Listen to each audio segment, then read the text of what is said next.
Tonight at 6, faith leaders pivot to smaller services and virtual options. We started filming in November to continue their Christmas Eve tradition. The big difference is everybody's not here. Plus, Christmas comes early for the restaurant workers allowed back under 5-star guidelines. Sometimes when you lose people, it's not as easy as to go out and say, hey, we're going to be open a little bit, come back.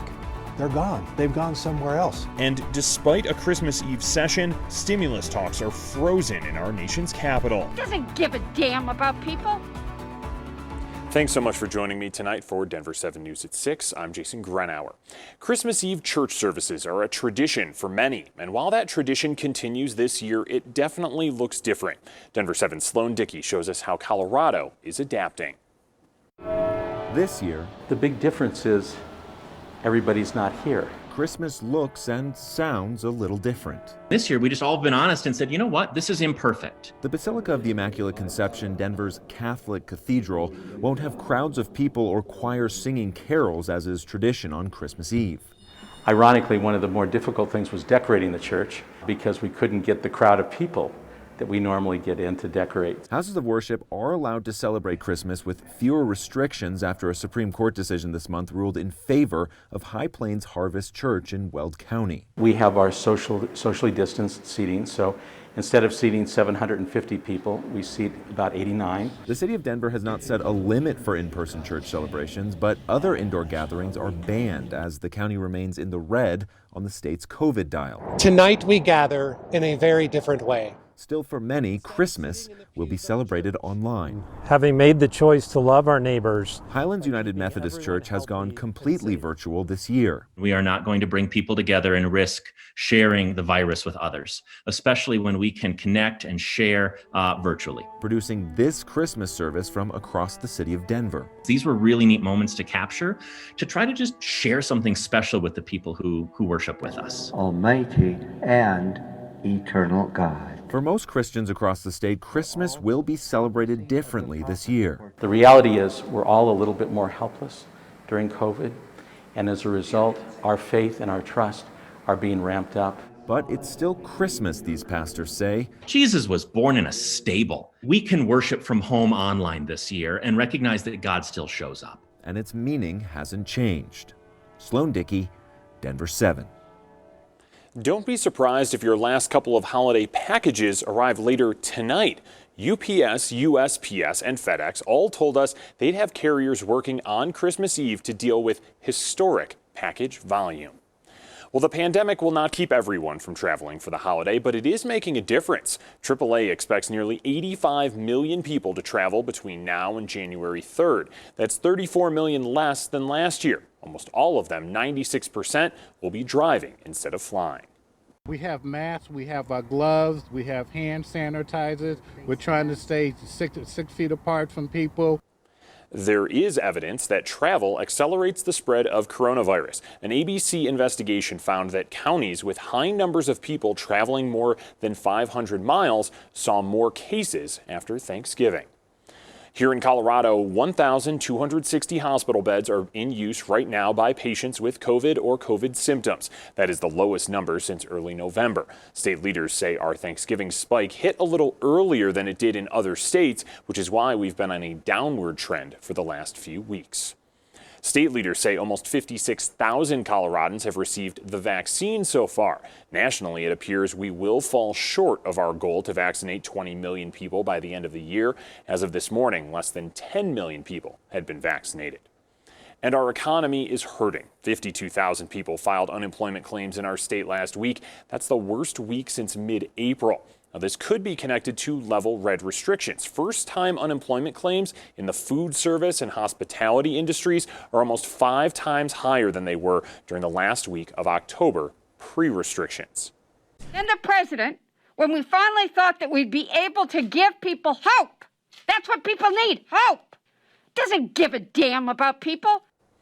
Democrats and Republicans are scrambling to get a stimulus deal done by Tuesday when government funding runs out.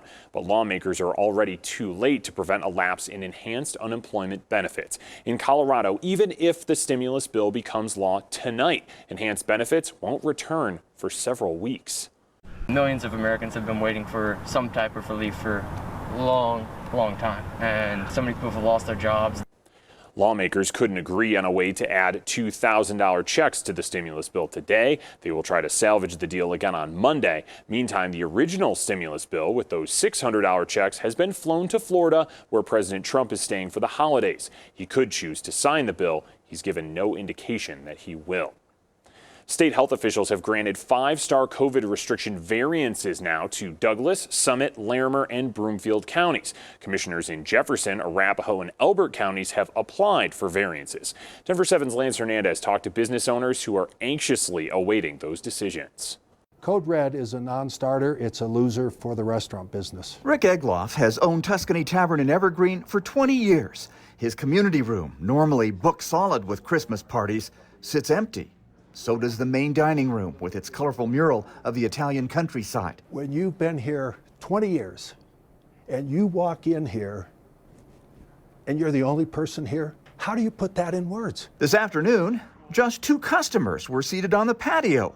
Egloff, one of many restaurant owners, burning the ears of Jefferson County commissioners. Many of them have said to me, we're not certain we can keep our doors open. Commissioner Leslie Dahlkemper says they met in emergency session yesterday to apply for a 5-star variance, which would allow approved businesses to resume serving indoors. This program will allow them, if we're approved, to operate at 25% capacity or no more than 50 individuals inside their restaurants. One big requirement, that businesses provide a 10-foot buffer between customers' tables. The restaurants are a huge part of the heart and soul of the economies. Egloff says nonprofits use restaurants to raise funds. Friends and families gather to socialize. He says not being labeled essential is a slap in the face. The big question, how soon might Jeffco's 5-star request be approved? And how soon might restaurants with approved plans resume serving indoors? I wished I knew. I hope it's tonight. I hope it's next week. I certainly hope it doesn't go past the 1st of January. Egloff says he just wants Tuscany Tavern to be essential again. Lance Hernandez, Denver 7. Dominion Voting Systems says lawsuits are imminent against a wide range of conservative commentators and news outlets. Newsmax, the Epoch Times, Rudy Giuliani, and Rush Limbaugh are just a few of the people who received a letter from Dominion this week. All claimed that Colorado-based company participated in election fraud. Now, the letter from Dominion says lawsuits are coming and asks those named parties not to destroy any evidence. Colorado Representative Lauren Bobert said today via Twitter that she will object to the results of the Electoral College on January 6th. We expected some Republicans to object to the result. It is the equivalent of a Hail Mary in football, a desperation move which is very unlikely to change the result of the election. Bobert's team denied any interview requests until after January 2nd, but here is how she explained her decision on Colorado Public Radio earlier this month. Quote, I believe Trump has every legal right to continue to investigate this election and prove that every legal vote was counted. There is all sorts of things that need to be investigated, and there is nothing unreasonable about investigating it until the very last day. Our entire state remains in drought tonight. Several days of snow could not change the overall dry trend. 76% of the state, the parts highlighted in red or dark red on this map, they're dealing with extreme drought. Meteorologist Stacey Donaldson tracking the forecast tonight. It looks great for Christmas, but doesn't include a whole lot of snow or moisture to deal with that drought, Stace. No, not a whole lot, that's for sure, but our temperatures will be on the mild side here as we head into Christmas and our holiday weekend. Some changes arriving next week, but for today, afternoon highs were in the low 50s, well above where we should be this time of year. Up in the mountains, 20s and 30s, and 50s across the eastern plains as well, with some upper 40s. And the winds have also really died down. Yesterday we had gusts between 50 and 60 miles an hour. Today, between 15 and 20 miles an hour here for the Front Range, and around 30 miles an hour for the eastern plains, so breezy out that direction. As far as satellite radar picture, is as quiet as can be. Lots of sunshine for us today, just a few high clouds that we're passing through, and right now we're mostly in the 30s and 40s here for our area, with 30s off to the west. So as we head through the rest of our Christmas Eve, we're going to have temperatures dropping into the 30s by around 9 o'clock, and at midnight we'll have temperatures in the low to mid 30s, with official overnight lows in the 20s tonight and mostly clear skies. Now we do have some changes on the 7-day forecast, and it does include some snow. I'll let you know exactly when that will arrive coming up. still ahead at 6, a frank assessment of the COVID kicker, a warning about how you throw away your masks. I was out jogging the other day, and in like a 30-minute jog, I found 11 masks. And a coast-to-coast celebration of holiday lights, including some families right here in Denver. You know, we just do it for the enjoyment that we get and also for what, people else tells us.